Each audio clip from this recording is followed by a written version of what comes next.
কেমন আছেন মুখ্যমন্ত্রী মমতা বন্দ্যোপাধ্যায়?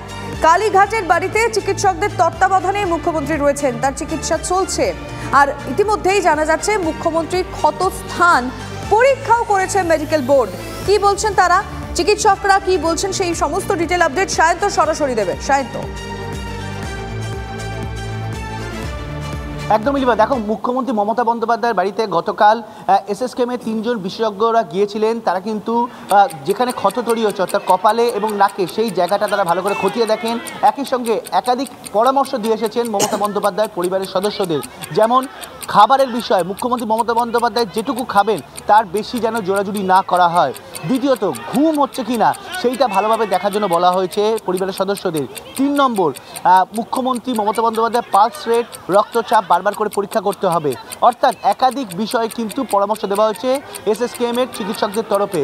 এছাড়াও ভালো করে তত্ত্বাবধানও করা হবে বলে এসএসকেএমের চিকিৎসকরা জানিয়ে গিয়েছেন পরিবারের সদস্যদের। যদিও পরিবারের সদস্যদের তরফে জানা গিয়েছে গতকাল রাতে যে ঘুম হয়েছে মুখ্যমন্ত্রী মমতা বন্দ্যোপাধ্যায়ের, সেটা কিন্তু অত্যন্ত হালকা, কারণ তার মাথায় এবং নাকের ওপর যে আঘাত লেগেছে তাতে যথেষ্ট ব্যথা রয়েছে।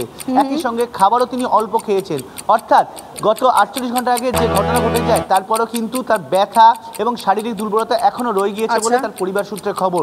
যদিও বুঝতে পারছি শান্ত, কিন্তু যে সমস্ত চিকিৎসকদের তত্ত্বাবধানে এই মুহূর্তে মুখ্যমন্ত্রী চিকিৎসা চলছে, তারা কি বলছেন, মানে চিকিৎসকরা কি বলছেন শুনবো।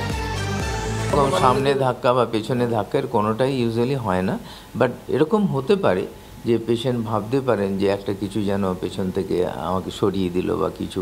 এটা তো বুঝতেই পারছেন যে একটা পেশেন্ট পুরোপুরি তার জ্ঞান হারিয়ে ফেলছেন এবং তিনি পড়ে যাচ্ছেন। এটা তো খুব একটা প্লেজেন্ট না। কাছাকাছি যদি কেউ থাকেন ধরে ফেলেন, বা উনি হয়তো একটা দেয়াল পেয়ে গেলেন বা টেবিল পেয়ে গেলেন, ধরুন এরকমভাবে টেবিলটা ধরে ফেললেন বা চেয়ারটা ধরে ফেললেন। অনেকে আছেন চেয়ারে বসে আছেন, সেখান থেকে পড়ে গেলেন। সিনকোপ মানে হচ্ছে ট্রানজিয়েন্ট লস অফ কনসিয়াসনেস। সেটা আমি কারণগুলো বলছি। তো পেসমেকার লাগতে পারে, এই কারণে হতে পারে। এবং হার্ট রেট শুধু একটু কমলো যে 50-52 হলো, আমরা তাতে কখনো পেসমেকার লাগাই। লিনিয়ার অ্যাক্সিলারেশন, ডিসেলারেশন এগুলো সেন্স করার জন্যে ওই ইউট্রিকল স্যাকিউল, প্রধানত ইউট্রিকলের ভূমিকাটা বেশি, সেটা ওটা ওই কাজ করে। এবার ওটার মধ্যে যদি গড়বড় হয়, হঠাৎ করে দাঁড়িয়ে চলতে চলতে কে যেন ঠেলে দিল, এরকম একটা অনুভূতি হতে পারে। অজ্ঞান হওয়ার ফলে মানুষ বিভিন্নভাবে পড়তে পারে, তার মধ্যে একটা হচ্ছে সিনকোপ। কি কারণ? খুব সরলভাবে বলতে গেলে সিনকোপে মানে হঠাৎ করে মাথায় আপনার রক্তটা গেল না, আপনি ট্রানজিয়েন্টলি অজ্ঞান হয়ে গেলেন, পড়ে গেলেন।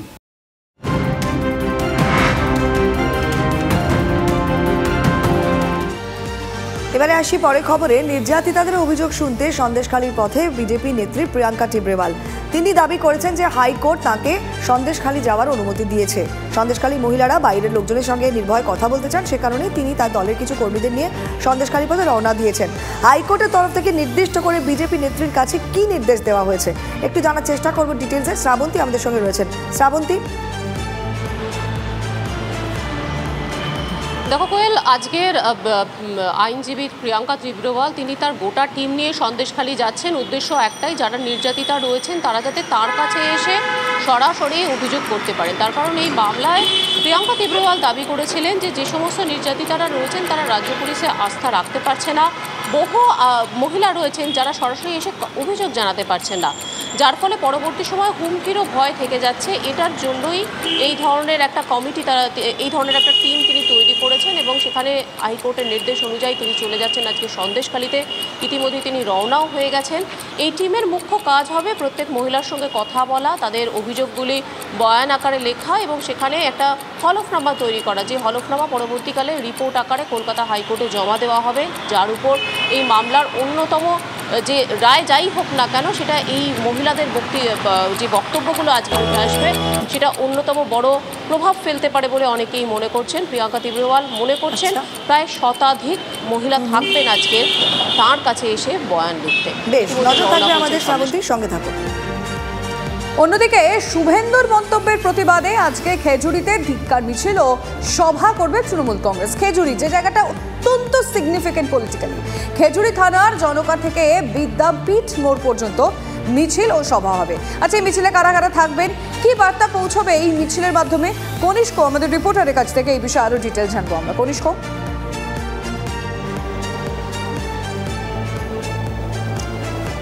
দেখো, মূলত যে বিষয়টা উঠে আসছে, খেজুরিতে যে বিজেপির সভা চলাকালীন পুলিশের উপরে হামলা হয়েছিল, সেই ঘটনায় 9 জন বিজেপি কর্মীকে গ্রেপ্তার করেছিল খেজুরি থানার পুলিশ ও তালপাটি থানার পুলিশ।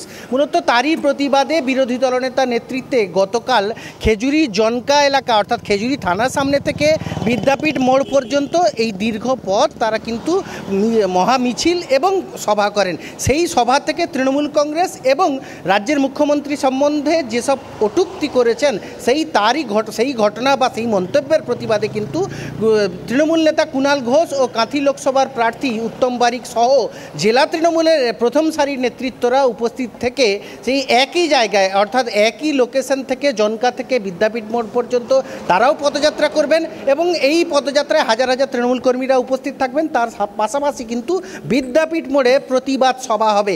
এখান থেকেই কার্যত আক্রমণ ছাড়াবেন বিরোধী দলনেতা শুভেন্দু অধিকারীর প্রতি, এমনটাই জানা যাচ্ছে। তুমি জানো যে বিগত কয়েকদিন ধরে কিন্তু রাজ্য রাজনীতিতে একটা টানাপোড়েন চলছিল যে কুণাল ঘোষ তিনি কিন্তু তার সমস্ত পদ থেকে পদত্যাগ করেছেন, কিন্তু আজকে খেজুরিতে মুখ্যমন্ত্রীর এই ধরনের গতকাল যে মন্তব্য করেছেন বিরোধী দল নেতা, তারই প্রতিবাদে যে মন্তব্য নিয়ে এত আলোচনা হচ্ছে এবং যে মন্তব্য যে সভার প্রেক্ষিতে আজকে পাল্টা প্রতিবাদ করছে তৃণমূল কংগ্রেস, কি বলেছিলেন শুভেন্দু অধিকারী এবং পাল্টা শাসক দলের তরফ থেকে বা কি বলা হচ্ছিল শুনবো।